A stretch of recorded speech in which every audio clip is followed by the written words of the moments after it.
చెన్నైలో కూడా చకచకా పరిణామాలు మారిపోవడం మనం చూస్తున్నాం. రేపు యాక్చువల్లీ విజయ్ ప్రమాణ స్వీకారం చేయాల్సింది, అది రద్దయినట్టుగా తెలుస్తోంది. అదవ్ అర్జున్ లోకభవన్కి మరొకసారి వెళ్లారు గవర్నర్ని కలవడానికి, కలిసి ఆయన వెళ్ళిపోయినట్టుగా కూడా తెలుస్తోంది. సో వాట్ నెక్స్ట్ అనే ఉత్కంఠ ప్రస్తుతం ఉంది. లోకేష్, ఏం జరుగుతోంది ప్రస్తుతం చెన్నైలో? కవిత, తమిళనాట ప్రభుత్వాన్ని ఏర్పాటు చేయడానికి ఇటు అన్ని పార్టీలు అంటే మెజారిటీ వచ్చినటువంటి మ్యాండేట్ ఉన్నటువంటి టీవీకే పార్టీతో పాటు ఇటు డిఎంకే అటు అన్నా డిఎంకే కూడా పోటీ పడుతున్నాయి. అందుకు వాళ్ళు చేస్తున్నటువంటి ప్రయత్నాలు ఎవరో ఊహించినవి కొత్త ట్విస్టులకు పరిణామాలకు ఇక్కడ తావిస్తున్నట్లుగా తెలుస్తుంది. అనూహ్యంగా కొద్దిసేపటి క్రితమే టీవీకేకి సంబంధించినటువంటి ప్రధాన కార్యదర్శి అదవ్ అర్జున గవర్నర్ని కలిసి మరోసారి ఇటు ప్రమాణ స్వీకారానికి అనుమతినివ్వాలని చెప్పి, అదేవిధంగా తమ బలాన్ని నిరూపించుకోవడానికి కూడా సమయం కావాలని చెప్పి ఆయన మరోసారి కోరడం ఒక ఎత్తు అయితే, మరోవైపు ఏదైతే లేటెస్ట్ స్టాక్ సాక్షి స్క్రీన్ పైన మనం చూస్తున్నామో, డిఎంకే అన్నా డిఎంకే రెండు పార్టీలు జతకట్టి ఒక ప్రభుత్వాన్ని ఏర్పాటు చేయడమే కాకుండా ఇటు సీఎం సీట్ను కూడా 2.5 year షేరింగ్ చేసుకోవడానికి ఆ రకమైనటువంటి అడుగులు వేస్తున్నారు. ఆ దిశగా ఆలోచన చేయడమే కాకుండా ఆ పొత్తు పైన ఇటు చర్చలు జరుగుతున్నాయనేటువంటి ఒక బ్రేకింగ్ న్యూస్, ఒక సమాచారం అయితే మనకు అందుతుంది. అయితే ఎన్నో దశాబ్దాల కాలం నుంచి కూడా రాజకీయ శత్రువులుగా ఉన్నటువంటి రెండు పార్టీలు చాలా సంవత్సరాల వరకు కూడా అధికారంలో ఉన్నాయి, ఇటు ప్రతిపక్షాన్ని చవిచూశాయి. అయితే ఈ రెండు పార్టీలకే ఎక్కువ కాలం వరకు కూడా ఈ తమిళ ప్రజలు ఒక పార్టీ కాకపోతే మరో పార్టీకి పట్టం కడుతూ వచ్చారు. అయితే ఈ ద్రవిడ సంస్కృతిని పక్కన పెట్టి నేడు తమిళ ప్రజలు ఇచ్చినటువంటి తీర్పు అంటే మ్యాజిక్ ఫిగర్ వరకు రాకపోయినప్పటికీ కూడా 108 స్థానాలు అనేది పెద్ద మ్యాండిడేట్, చాలా పెద్ద ఫిగర్గా చెప్పాలి. అయితే కేవలం 10 స్థానాలు తక్కువగా ప్రభుత్వ ఏర్పాటుకి అతి చేరువలో ఉండేటువంటి విజయ్కి మాత్రము ఇటు అన్నా డిఎంకే మద్దతు తీసుకోవడంలో కొంతగా సమయభావం తీసుకున్నాడు. ఆలోచనలు చర్చలు దాన్ని ఎందుకు సంపాదించలేకపోయింది అంటే ఏం చెప్తారు? అంటే డిఎంకే ప్రధానంగా చిన్న పార్టీలు తనతో ఉంచుకోవడంలో సక్సెస్ అయిందా? ఈవెన్ కాంగ్రెస్ బయటకు వచ్చేసినప్పటికీ కూడా. అలాగే అన్నా డిఎంకేకి సంబంధించి ఒక చీలిక వర్గం బయటకు వస్తుంది, వాళ్ళు టీవీకేకి సపోర్ట్ చేస్తారన్న వాదన కూడా ఈరోజు మధ్యాహ్నం నుంచి మనకు వినిపించిన పరిస్థితి. ఆ తర్వాత పరిణామాలు ఏంటి లోకేష్? ఖచ్చితంగా అంటే విజయ్ ఎక్కడ ఈ 10 స్థానాలే అయినప్పటికీ కూడా దాన్ని చాలా తెలివిగా కూడగట్టాలని ప్లాన్ వేసినట్లుగా తెలుస్తుంది. ఎక్కువ స్థానాలు కలిగినటువంటి పార్టీలతో పొత్తుతో పెట్టుకుంటే వాళ్ళ డిమాండ్లు కావచ్చు, షరతులు కావచ్చు ఎక్కువగా ఉంటాయి.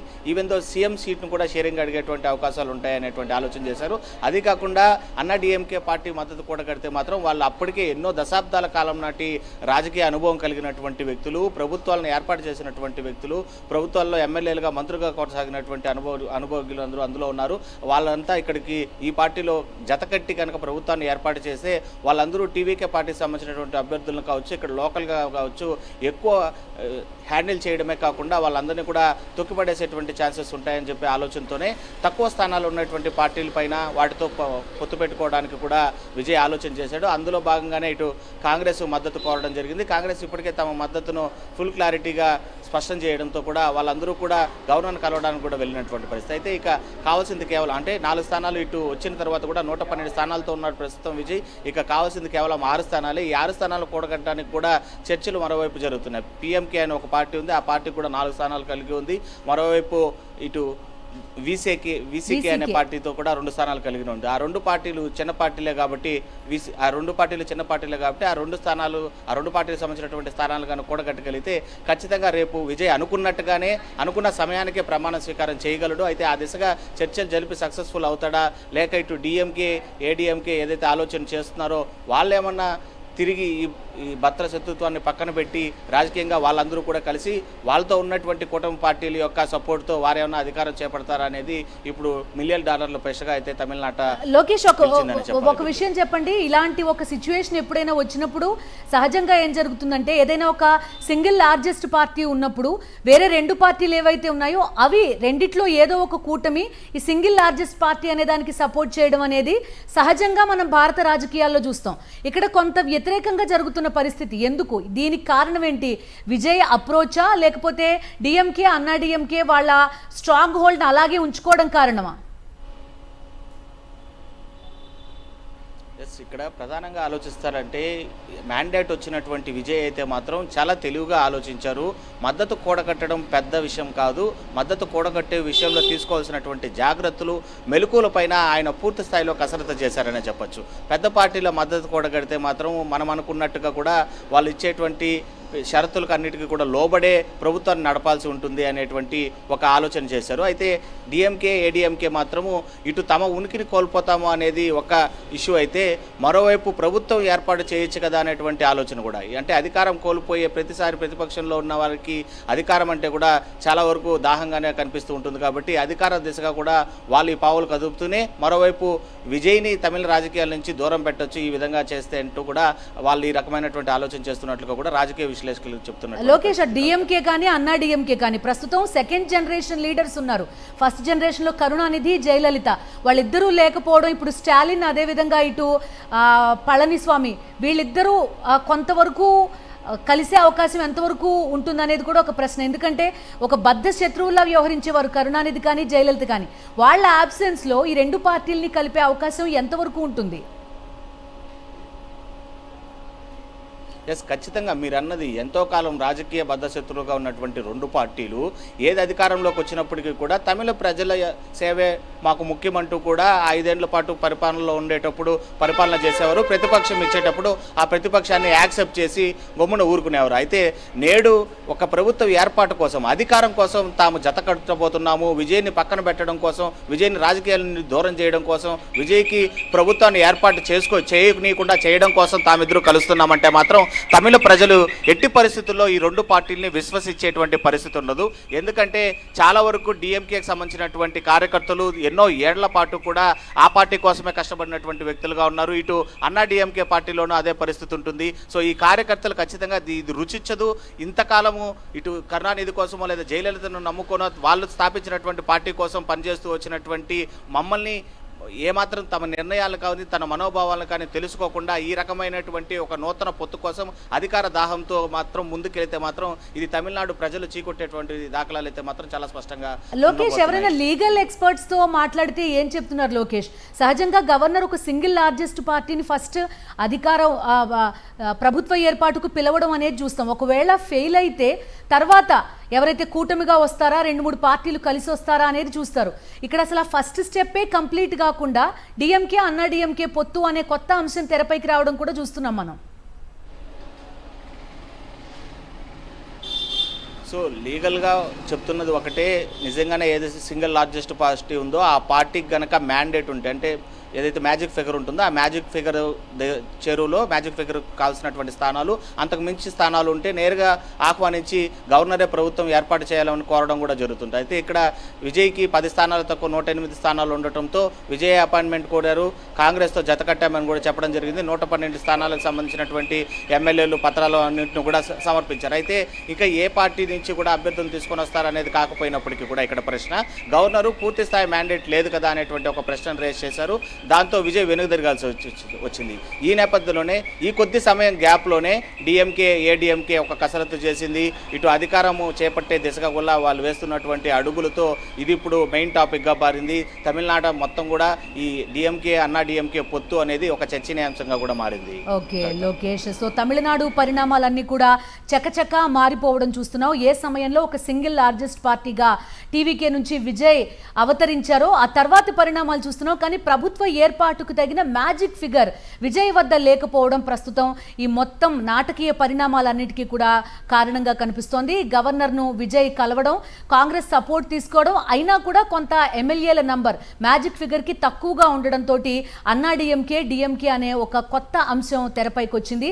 సుదీర్ఘకాలంగా తమిళనాడు రాజకీయాల్లో 2 బద్ధ శత్రువులుగా డిఎంకే అన్నా డిఎంకే పార్టీలు ఉన్న పరిస్థితి. అటు జాతీయ పార్టీలైన కాంగ్రెస్ కానీ బీజేపీ కానీ ఇటు డిఎంకేతో అయినా అన్నా డిఎంకేతో అయినా మాత్రమే వెళ్లాల్సిన పరిస్థితి ఉండేది. అలాంటిది ఇప్పుడు విజయ్ని ఢీకొట్టడానికి అటు డిఎంకే కానీ అన్నా డిఎంకే కానీ కలిసి గవర్నర్ దగ్గరికి వెళ్ళి ప్రభుత్వ ఏర్పాటుకు అనుమతి కోరతాయా? గవర్నర్ ఏ విధంగా వ్యవహరిస్తారు? మీ దగ్గర మ్యాజిక్ ఫిగర్ లేదు కాబట్టి మ్యాజిక్ ఫిగర్తో రండి అని గవర్నర్ విజయ్కి చెప్పినట్టుగా కూడా తెలుస్తోంది. ఆ తర్వాత సాయంత్రం అధవ్ అర్జున్ టీవీకేకి సంబంధించిన కీలక వ్యక్తి ఆయన గవర్నర్ని కలిసినట్టుగా కూడా తెలుస్తోంది. ఈ నేపథ్యంలోనే విజయ్ ప్రమాణ స్వీకారం వాయిదా పడడం కూడా ఇప్పుడు ప్రధాన వార్తగా మనం చూస్తున్నాం. 118 మంది ఎమ్మెల్యేల మద్దతు అవసరం. నిజంగా డిఎంకే అన్నా డిఎంకే కనుక కలిస్తే 118 మ్యాజిక్ ఫిగర్ పెద్ద సమస్య కాబోదు.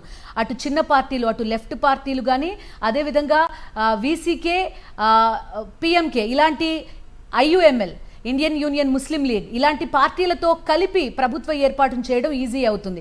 కానీ అటు కూటమిలో, అన్నాడీఎంకే కూటమిలో బీజేపీ ఉంటుంది. ఆ సమయంలో ఐయుఎంఎల్, అదేవిధంగా డిఎంకేతో ఉన్న చిన్న పార్టీ తిరిగి ఈ కూటమికి మద్దతు ఇచ్చే అవకాశం ఎంతవరకు ఉంటుంది?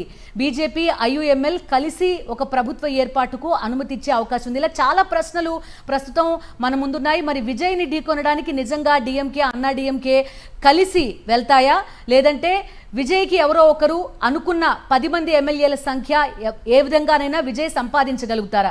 ప్రస్తుతం ఇది తమిళ రాజకీయాల్లో జరుగుతున్న పరిణామాలు. మొత్తానికి విజయ్ ప్రమాణ స్వీకారం మాత్రం వాయిదా పడడం, ఈ 2 రోజులుగా తమిళనాడు పరిణామాలు మాత్రం ఉత్కంఠ రేకెత్తిస్తున్నాయి. తమిళనాడు రాజకీయాల్లో కొత్త ట్విస్ట్ మనం చూస్తున్నాం. డిఎంకే, అన్నా డిఎంకే కలిపి ప్రభుత్వ ఏర్పాటుకు ముందుకు రాబోతున్నాయా అనే దిశగా పరిణామాలు ప్రస్తుతం కనిపిస్తున్నాయి. గవర్నర్ను అదవ్ అర్జున్ కలిసిన తర్వాత ప్రకటన కూడా ప్రధానంగా చూస్తున్నాం. టీవీకే విజయ్ ప్రమాణ స్వీకారం వాయిదా పడడం కూడా ఇక్కడ కనిపిస్తోంది. మ్యాజిక్ ఫిగర్ని సమీకరించలేకపోయారు విజయ్. ఈవెన్ కాంగ్రెస్ మద్దతు ఇచ్చిన తర్వాత కూడా 118 స్థానాల మ్యాజిక్ ఫిగర్ని ఆయన సాధించలేకపోయారు. ఇప్పుడు గవర్నర్ ఏం చేయబోతున్నారు? సింగిల్ లార్జెస్ట్ పార్టీ అనే దానికి మొదట అనుమతి ఇచ్చిన తర్వాత ఒకవేళ వాళ్ళు ఫెయిల్ అయితే ఆ తర్వాత ఏదైనా కూటమి గవర్నర్ని ప్రభుత్వ ఏర్పాటుకు అడిగితే అనుమతి ఇవ్వడం అనేది సహజంగా మనం ఇప్పటిదాకా చూస్తూ వస్తున్నాం. ఇప్పుడు గవర్నర్ ఏం చేయబోతున్నారు? మ్యాజిక్ ఫిగర్ మీ దగ్గర లేదు కదా అని టీవీకేకి గవర్నర్ చెప్పినట్టుగా కూడా తెలుస్తోంది. ఈ నేపథ్యంలో మ్యాజిక్ ఫిగర్ని సాధించడం, 118 మంది ఎమ్మెల్యేలు తమ దగ్గర ఉన్నారు అని విజయ్ నిరూపించుకోవడం అనేది ప్రస్తుత కీలక పరిణామం. ఈ 118 మంది ఎమ్మెల్యేలు తన దగ్గర ఉన్నారని సంతకాలతో కూడిన పత్రం విజయ్ రేపటిలోగా సమర్పించగలుగుతారా? ప్రస్తుతం టీవీకే ముందున్న అతిపెద్ద ఛాలెంజ్ ఇది. సో ఇటు మరోవైపు డిఎంకే, అన్నా డిఎంకే రెండూ కలిసి ప్రభుత్వాన్ని ఏర్పాటు చేసే దిశగా ముందుకు వెళ్తున్నట్టుగా కూడా తెలుస్తోంది. ద్రవిడ రాజకీయాల్లో దశాబ్దాల కాలంగా బద్ధ శత్రువులుగా పోరాడుకున్న 2 పార్టీలు కూడా ప్రస్తుతం టీవీకేని ఢీకొనడానికి కలిసే అవకాశాలు ఎంతవరకు ఉంటాయి? అటు కరుణానిధి, ఇటు జయలలిత ఒకరు ఉంటే మరొకరు అసెంబ్లీకి కూడా రాని పరిస్థితి తమిళనాడు రాజకీయాల్లో చాలా మంది చూసే ఉంటారు. సో అలాంటి పరిణామాల నేపథ్యంలో ఆ 2 పార్టీల్లో ప్రస్తుతం సెకండ్ జనరేషన్ లీడర్స్ అధికారంలో ఉన్నారు. అటు స్టాలిన్ కానీ, ఇటు పళనిస్వామి కానీ, వీరు తమ పూర్వీకులని లేకపోతే తమ సుప్రీం లీడర్స్ని కాదని ఈ 2 పార్టీలని కలిపి ప్రభుత్వ ఏర్పాటు దిశగా వెళ్లే అవకాశాలు ఎంతవరకు ఉంటాయి అనేది కూడా ప్రధాన ప్రశ్న. అయితే నంబర్స్ పరంగా చూసుకుంటే కనుక డిఎంకే, అన్నా డిఎంకే చిన్న పార్టీలు, అటు లెఫ్ట్ పార్టీలు కానీ, ఇండియన్ యూనియన్ ముస్లిం లీగ్ కానీ, మరొక 2 పార్టీలు వీసీకే కానీ, మరొక పార్టీ కానీ, ఈ అన్ని పార్టీలతో కలిపి మ్యాజిక్ ఫిగర్ మాత్రం ఈ కొత్త కూటమి ముందు ఖచ్చితంగా ఉంది అని చెప్పుకోవచ్చు. అయితే నైతికంగా ఎంతవరకు ఈ 2 పార్టీలు కలిసి కూటమిని ఏర్పాటు చేస్తాయి? తమిళనాడు ప్రజలు చాలా క్లియర్ కట్గా ఒక సింగిల్ లార్జెస్ట్ పార్టీగా టీవీకేకి అధికారం కట్టబెట్టిన పరిస్థితి. సో టీవీకే ప్రభుత్వం ఏర్పాటు చేస్తుందా? డిఎంకే, అన్నా డిఎంకే కలిపి ప్రభుత్వం ఏర్పాటు చేస్తాయా? చూడాలి.